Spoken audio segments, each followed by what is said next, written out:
बात आई कि विदुर जी कुछ दिन पहले केले के फल लाए थे, शायद घर में पड़े, आपकी इच्छा हो तो लाऊंगा ना।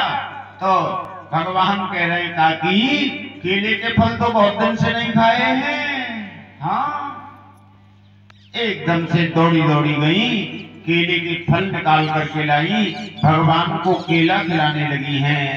भगवान प्रेम से खाने लगे हैं और इतना जबरदस्त प्रेम हो गया भैया, इतना जबरदस्त प्रेम हो गया कि केले के फल को नीचे डाल रही हैं और केले के छिलके को भगवान को खिला रही हैं। प्रेम हो गया, भगवान खा रहे हैं। केले के छिलकों का ढेर लगा दिया है, केले के फल का ढेर लगा दिया है और छिलकाओं को भगवान को खिला रही हैं। थोड़ी देर बाद में जैसे ही विदुर पत्नी आई हैं, विदुर पत्नी छिलके खिला रही हैं। विदुर जी महाराज जैसे ही अंदर प्रवेश करे, देखी कि भगवान को छिलका खिला रही हैं, तो विदुर जी कह रहे हैं, ओ मूर्ख स्त्री, विवेक नहीं है क्या? घर में आए हुए गोविंद को छिलके खिला रही हो? प्रेम समाधि टूटती है। विदुर पत्नी कह रही है, लाला मुझे तो पता ही नहीं था कहां बैठी हूं, क्या कर रही हूं, क्या खिला रही हूं, क्या नहीं खिला रही हूं, पर आपको तो बतानी थी काकी पत्ते खा रहा हूं। भगवान कह रहे काकी जिस प्रकार से तुमको पता नहीं था, ठीक उसी प्रकार से मुझको भी पता नहीं था कहां बैठा हूं, क्या खा रहा हूं। इस प्रकार से सुखदेव जी महाराज कह रहे हैं, राजा कथा बहुत लंबी है, परंतु मैं तुझे बता रहा हूं कि भगवान को केवल प्रेम प्रिय है। प्रेम के प्रकट होए भगवान, हर व्यापक सर्वत्र समानः। भगवान प्रेम से ही प्रकट हो जाता है, न उसको धन चाहिए, न उसको कोई बहुत बड़ा योग चाहिए। और एक बात बताऊं तुम्हें, भगवान को प्राप्त करने के लिए बहुत बड़ी योग्यता नहीं चाहिए। चलो योग्यता होनी चाहिए, ये बात सही है, पर योग्यता में अभिमान नहीं होना चाहिए कि मैं अपने श्लोकों से मना लूंगा, मैं अपने श्लोकों से पूजा करा दूंगा, मैं अपने श्लोकों से भगवान को वश में कर लूंगा। ये अहंकार नहीं होना चाहिए। भगवान को विद्वान का अहंकार भी बेकार लगता है, इसलिए राजा केवल प्रेम चाहिए, प्रेम। आगे के अध्याय में सद्योन्मुक्ति और क्रम मुक्ति का वर्णन किया है। सद्योन्मुक्ति और क्रम मुक्ति का वर्णन किया है। इसके बाद में महाराज परीक्षित ने प्रश्न कर दिया है, और ये कौन सा, कि यथा संधार्यते ब्रह्मन् धारणा यत्र सम्मता यादृशी वा हरेर्दासौ पुरुषस्य मनोबलम्। महाराज परीक्षित कह रहे हैं, हे प्रभु एक बात पूछने की इच्छा है। बोले क्या है? कि यादृशी वा हरेर्दासौ, ये जो मन है ना, कई बार बैठते हैं कथा में, मन चला जाता है, घर में होता है ना। कई बार बैठे हैं कथा में और मन चला गया, कॉपी न रह गई, चलो मन जा रहा है कोई बात नहीं, पर पूछने का कारण ये है कि भागवत की कथा में मन कैसे लगेगो। जय बताओ। तो सुखदेव जी महाराज कह रहे हैं राजा, भागवत की कथा में मन लगाने के 4 साधन हैं। कौन से? जितासनो जित श्वासो जित संगो जित इंद्रिय स्थूले भगवतो रूपे मनः संधारये धियः। मन लगाने के 4 साधन हैं। जितासनो, सबसे पहले अपना मन रूपी आसन जीतना है। जित श्वासो, अपनी श्वास भी जीतनी है। श्वास श्वास पे कृष्ण भज और प्रथा श्वास मत खोए, ना जानू जा श्वास को आमन होए न होए।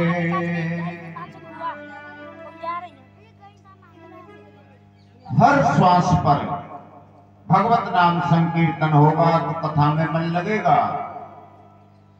और जित संगो, संग जीतना चाहिए।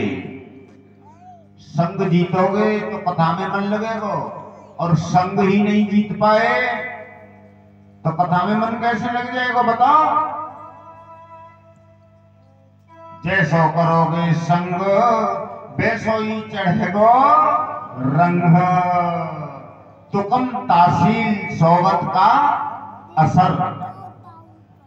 जैसो संग होएगो वही मन लगेगो।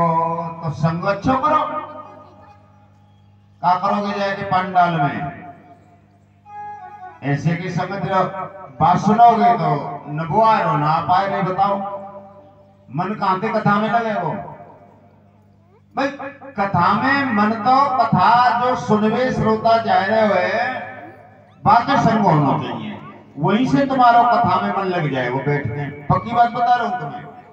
इसलिए संग जीतना बहुत जरूरी है। बिनु सत्संग विवेक न होई।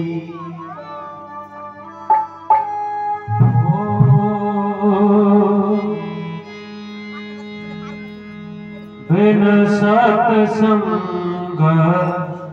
विवेक न होई। बिन सत्संग विवेक न होई। बिन सत्संग विवेक न होई। बिन सत्संग विवेक न होई। राम पावे सुलभ सोई। हरे राम पावे बिन सत्संग विवेक न होई। बिन सत्संग विवेक न होई। श्री राम जय राम जय जय राम। श्री राम जय राम जय जय राम। श्री राम जय राम जय जय राम। श्री राम जय राम जय जय राम। श्री राम जय राम जय जय राम। आए श्री राम जय राम जय राम। श्री राम जय राम जय जय राम। श्री राम जय राम जय जय राम। ओ बिन सत्संग विवेक न होई।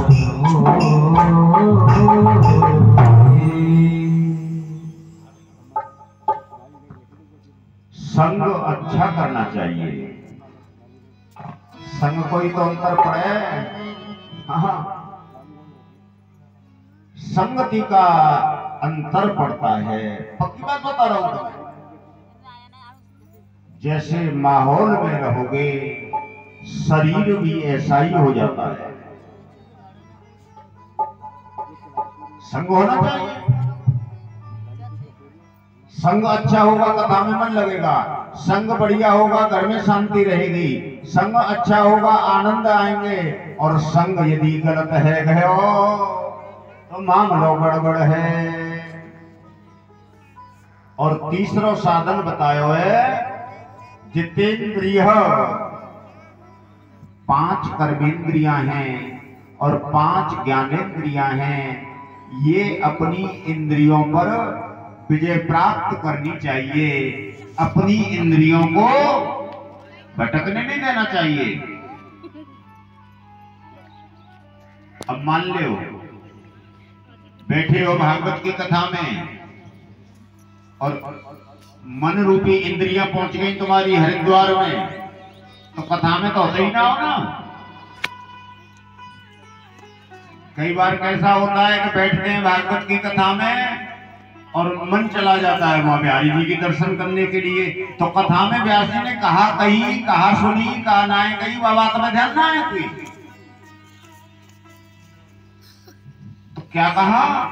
जितेंद्रिय 5 कर्मेंद्रियां हैं, 5 ज्ञानेंद्रियां हैं और 11वां मन है। इस मन रूपी को अपने उसमें रखना चाहिए तो तुम्हारा मन लगेगा, इंद्रियां तुम्हारी सावधान होंगी तो कथा में तुम्हारा जरूर मन लगेगा। इस प्रकार से आगे के अध्याय में सृष्टि का वर्णन सुखदेव जी महाराज ने किया है। ब्रह्मा जी महाराज के द्वारा सृष्टि हुई है ऐसा लोग जानते हैं, और ब्रह्मा जी कह रहे हैं कि मैं सृष्टि रचाने वाला नहीं हूं,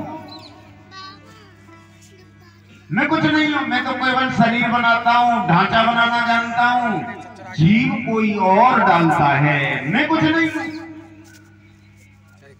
तो नारद जी बोले कि तुम कुछ नहीं हो, तो तुम वैसे ही कह रहे हैं सबके ब्रह्मा जी ब्रह्मा जी ब्रह्मा जी की सृष्टि के नाम। जब मेरा जन्म हुआ था कुछ नहीं था, कमल का फूल था, कमल की जड़ का मैं पता नहीं लगा पाया। 100 साल तक मैंने तप किया है और तप करने के बाद में आदि नारायण परमात्मा ने मुझे दर्शन दिया है, और आदि नारायण परमात्मा ने कहा ब्रह्मा जी चिंता मत करो, ब्रह्मा जी तुम सृष्टि की रचना करो, सृष्टि की रचना। तो बोले ब्रह्मा जी कह रहे हैं कि सृष्टि के मामले में तो मैं जानता ही नहीं हूं, सृष्टि के मामले में मैं कुछ नहीं आता है मेरे पे। तो आदि नारायण परमात्मा ने कहा ब्रह्मा जी मेरे पेट पर निगाह डालिए। भगवान के उदर पर ब्रह्मा जी ने निगाह डाली है, पूरे ब्रह्मांड को दर्शन करो है, और जैसे ही ब्रह्मांड को दर्शन करो सब सृष्टि की लीला जान ली। तो ब्रह्मा जी बोले कि भगवान मैं नहीं कर सकूं, मैं नहीं कर सकूं भगवान। बोले क्यों? तो मैं तो फंस जाऊंगा इसमें, ये सृष्टि को चक्कर, गृहस्थ को चक्कर, बड़ो बेकार चक्कर लगे हुए, तो भगवान मेरे बस की बात ना है। बोले क्यों? क्योंकि मैं तो भजन करने को आया हूं, और जहां सृष्टि के चक्कर में पड़ गयो तो मोते बड़ो बनुआ बनेगो। तो ब्रह्मा आदि नारायण परमात्मा ब्रह्मा जी को समझा रहे हैं, ब्रह्मा जी चिंता मत करो, कोई चिंता मत करो। चतुर्थ श्लोकी भागवत को वर्णन की ओर है।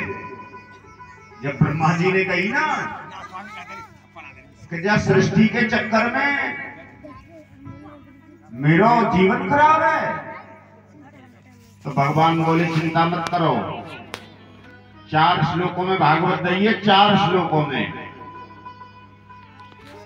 एक श्लोक में ब्रह्म का वर्णन किया है और दूसरे में जीव का वर्णन किया है, तीसरे में माया का वर्णन किया है और चौथे में जगत का वर्णन किया है। ब्रह्म जीव जगत माया कुछ नहीं था पहले। 4 श्लोक दिए, केवल 4 श्लोक। अहमेवा समेवाग्रे नान्यद यद यद सत्परम पश्चादहं यदे तच्च यो वशिष्येत् सोऽस्म्यहम् ऋते अर्थ यत् प्रतीयेतः न प्रतीयेत चात्मनि यद विद्यादात्मनो मायां यथा भासो तथा कुरुः यथा महन्ति भूतानि भूतेषु वचनेषु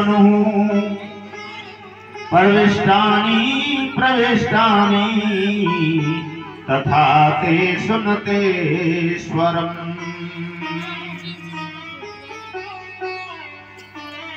ब्रह्मा जी महाराज को कह रहे हैं, ब्रह्मा जी 4 श्लोकों में भागा।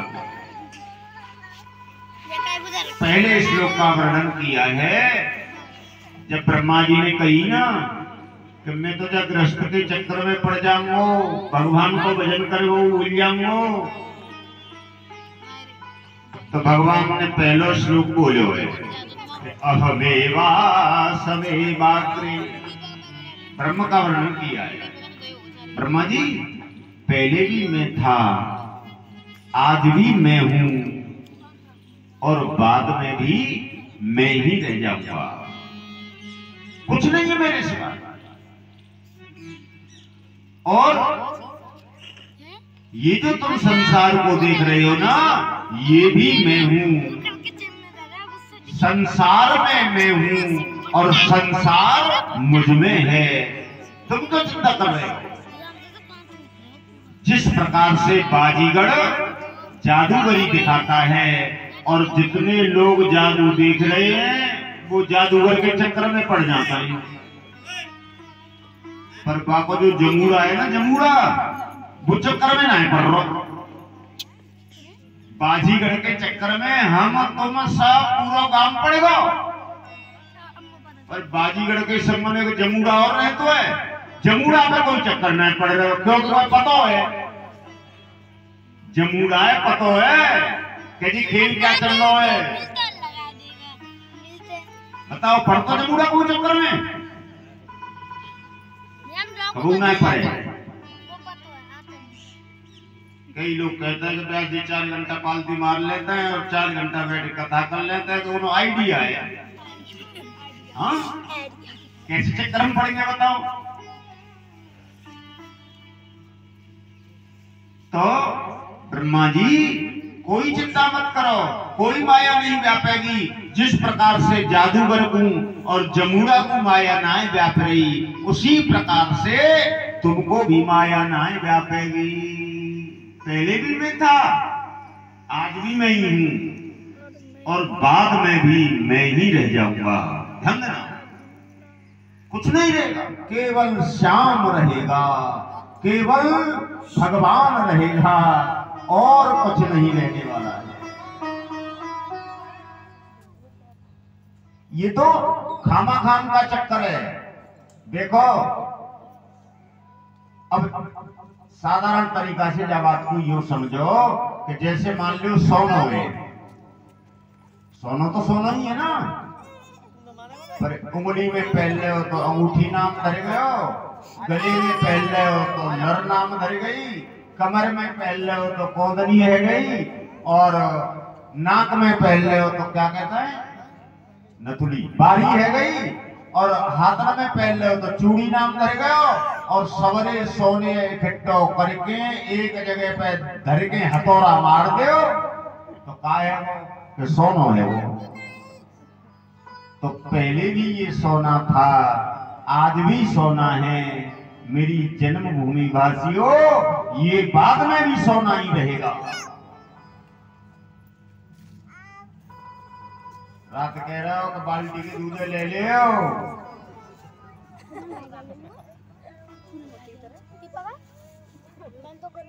बाल्टी के दूध ले ले। मैंने की बाल्टी ने का पैदा करो है।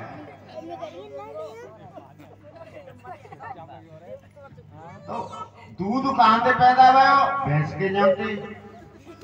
बाल्टी में आए गए हो तो बाल्टी को नाम धर गए हो। गिलास में पहुंच गए हो तो गिलास को नाम धरेगो, गिलास के दूध ले लो। और भगोना में पहुंच गो तो भगोना को नाम धरेगो, भगोना के दूध ले लो। और लीटर में डरेगो तो लीटर के दूध ले लो। बताओ भाई, दूध तो भैंस को है। मां जाके जो ना कह रहा होगा भैंस के दूध ले रहे हो, अरे बाल्टी के दूध ले लो हमारा। मैंने एक बार देखा था कि 4-5 बच्चे जो दिवाली पर खिलौने आते हैं ना, काऊ खिलौना में तोता आमत हो है, काऊ खिलौना में कबूतर आमत हो है, काऊ खिलौना में हाथी आमत हो है, काऊ खिलौना में मोर आमत हो।